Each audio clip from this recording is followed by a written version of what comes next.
अंबेडकर जी ने ऊंची जाति के हिंदुओं का अपने लोगों की तरफ व्यवहार देखकर और पूना पैक्ट का हाल देखकर खुद की एक पार्टी बनाकर चुनाव लड़ने का आइडिया आया, जिसके लिए इन्होंने इंडिपेंडेंट लेबर पार्टी का गठन 1935 में किया। पार्टी ने लोगों से वादा किया कि वो दलित, शोषित, किसान, लेबर इत्यादि सभी की परेशानियों को सुनेगी और उसका जल्द से जल्द निपटारा करेगी। साथ ही साथ गांवों में आवास और समाज के सुधार का भी कार्य उनकी जिम्मेदारी होगी। नवंबर 1936 को भीमराव जी जिनेवा को रवाना हो गए, क्योंकि उन्हें लगता था कि काम के बोझ में वो बहुत थक चुके हैं। थोड़ा हवा पानी का बदलाव होगा तो उनमें फिर से उतना ही जोश भर जाएगा।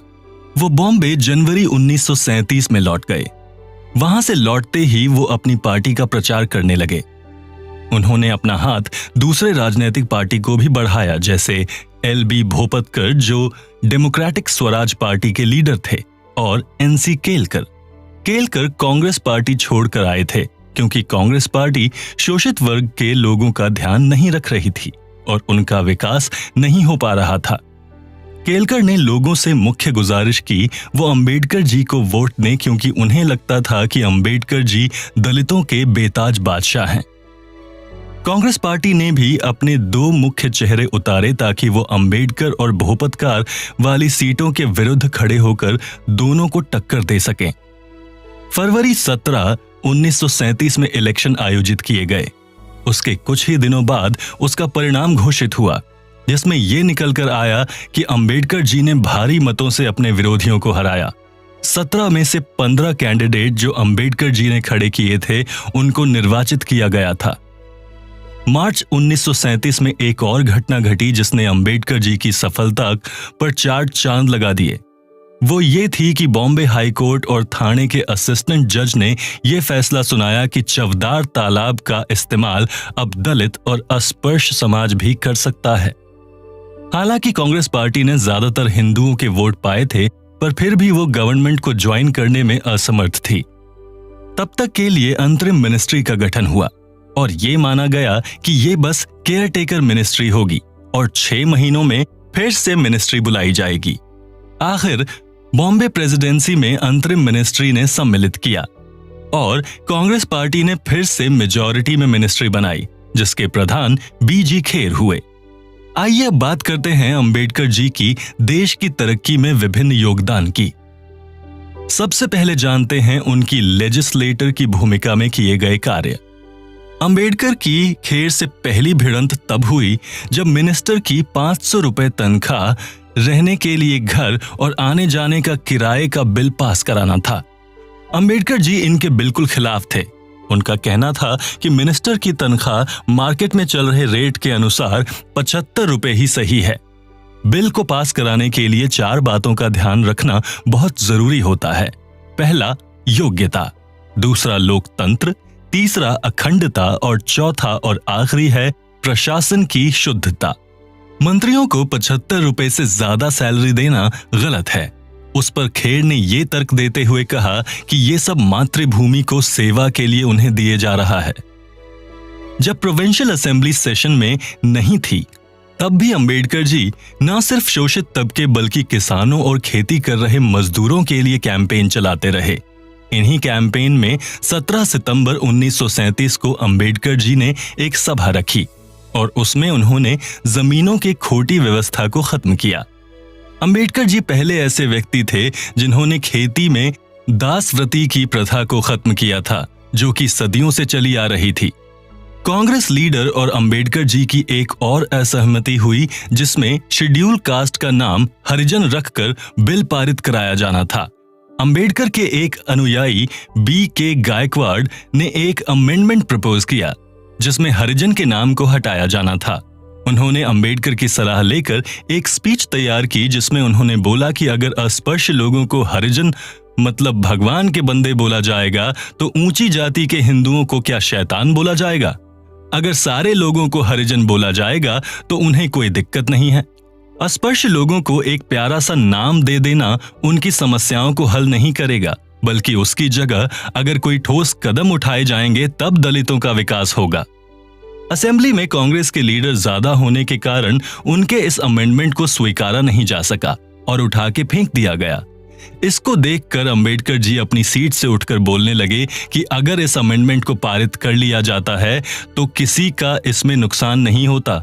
क्योंकि असेंबली में कांग्रेस के लीडरों की मात्रा ज्यादा है तो मुझे डर है कि आगे के कोई भी बिल पास नहीं हो पाएंगे, इसलिए हम असेंबली की आगे की कार्यवाही छोड़कर जा रहे हैं। उन्हें वर्किंग क्लास का चैंपियन भी कहा जा सकता है। सिर्फ दलितों और अस्पृश्य लोगों के लिए ही नहीं, अंबेडकर जी ने मजदूरों के लिए भी लड़ाइयां लड़ी। इसके लिए इन्होंने इंडिपेंडेंट लेबर पार्टी का भी गठन किया। सितंबर 1938 में बॉम्बे लेजिस्लेटिव असेंबली ने इंडस्ट्रियल डिस्प्यूट बिल पास करना चाहा। अंबेडकर जी ने यह कहकर इस बिल की आलोचना की कि यह सिर्फ व्यापारियों को ही फायदा पहुंचाएगा, मजदूरों को नहीं। इस वजह से अंबेडकर और खेर की मिनिस्ट्री में होम मिनिस्टर के.एम. मुंशी का वाद विवाद भी हुआ, पर कांग्रेस का बहुमत होने के कारण यह बिल पास कर दिया गया। 7 नवंबर 1938 में इंडिपेंडेंट लेबर पार्टी और Bombay presidency trade union Congress ने एक दिन की स्ट्राइक रखी। बॉम्बे के सारे मजदूरों को इसमें हिस्सा लेने के लिए बोला। इसमें 80,000 मजदूरों ने हिस्सा लिया, जिसका आयोजन जमुना दास मेहता कर रहे थे। बहुत ही शांतिपूर्ण तरीके से ये स्ट्राइक रखी गई, जिसमें अंबेडकर और जमुना दास मेहता ने मिल के स्थानों का जायजा लिया जहां पर ये मजदूर काम करते थे। पर कुछ शरारती तत्वों ने पत्थर फेंकने शुरू कर दिए, जिसकी वजह से कुछ लोग घायल भी हुए। उनमें से एक पुलिस वाला भी था और कुछ दारोगा भी थे। इसको देखते हुए पुलिस ने हवाई फायरिंग भी की, जिसमें 2 लोग जख्मी हुए। उसी शाम को जमुना दास मेहता ने फिर से एक मीटिंग रखी, जिसमें सारे मजदूरों को धन्यवाद और शुभकामनाएं दी कि उन्होंने बहुत शांति से इस स्ट्राइक को समाप्त किया। इस सभा में अंबेडकर जी ने मजदूरों को संबोधित करते हुए कहा कि अगर कांग्रेस पार्टी पक्का वादा करे कि वो दलितों और मजदूरों का साथ देंगे तो वो कांग्रेस पार्टी से जुड़ने के लिए तैयार हैं। उनका सबसे महत्वपूर्ण योगदान रहा शिक्षा के क्षेत्र में। इसके साथ ही कई आयोजन और आंदोलन के जरिए उन्होंने दलितों के लिए प्रखर आवाज उठाई। अब तक अंबेडकर दलितों और मजदूरों के प्रिय लीडर बन चुके थे। उनके लीडर होने की विशेषताएं उनकी स्पीच में साफ नजर आई थीं, जब उन्होंने 20 जुलाई 1942 को नागपुर में लोगों को संबोधित किया था, जिसमें उन्होंने कहा था, सही के लिए लड़ने के लिए आपको मेरी सहमति की जरूरत नहीं है, बल्कि हमें इस सहमति के लिए आपकी ज्यादा जरूरत है। आपने अपना प्यार और आशीर्वाद हमें दिया है, हमें आपसे किसी और तरह की सहमति चाहिए और वो है साहस, एकता और दृढ़ता की। हम अपने अधिकारों के लिए हमेशा खड़े रहेंगे, अपने अधिकारों के लिए हमेशा लड़ते रहेंगे जब तक हम अपने अधिकारों की लड़ाई जीत नहीं जाते। आप अपनी तरफ से कोशिश करने का वादा करिए और हम अपनी तरफ से लड़ने का वादा करते हैं। न्याय हमारे साथ होते हुए हमें नहीं लगता कि हम अपनी लड़ाई हार सकते हैं। ये बहुत खुशी की बात है कि हम ये लड़ाई लड़ रहे हैं। ये लड़ाई पूरी तरह से आध्यात्मिक है, इसमें कुछ भी भौतिक या अनैतिक नहीं है। हमारा संघर्ष हमारी आजादी के लिए है। ये लड़ाई मानव अधिकारों को पुनः प्राप्त करने के लिए है, जिसको हिंदू समाज के द्वारा दबाया और विकृत किया गया है और हमेशा दबाया और विकृत किया जाएगा अगर राजनीतिक संघर्षों में हिंदू समाज जीत गया तो। मैं आपसे बस इतना कहना चाहूंगा और सलाह भी दूंगा कि शिक्षित होइए, आयोजित होइए और अगर वक्त पड़े तो आंदोलन भी कीजिए। खुद पर यकीन रखिए और आशा का साथ कभी मत छोड़िए। मैं सदैव ही आपके साथ हूं, क्योंकि मुझे पता है कि आप हमारे साथ हैं। इस तरह अंबेडकर जी ने एक सच्चे लीडर और लेजिस्लेटर की भूमिका बड़े ही साधारण पर दृढ़ तरीके से निभाई। ये सब जितना आसान दिखाई दे रहा है उतना आसान था नहीं, पर संघर्षों की आंच पर जलते हुए अंबेडकर जी ने अपना जीवन न्याय की भेंट चढ़ा दिया, जिसका फायदा अब हम लोग उठा रहे हैं। ये सब बस उनका और उनके अनुयायियों का ही किया गया प्रयास है, जो अब हम सींच रहे हैं।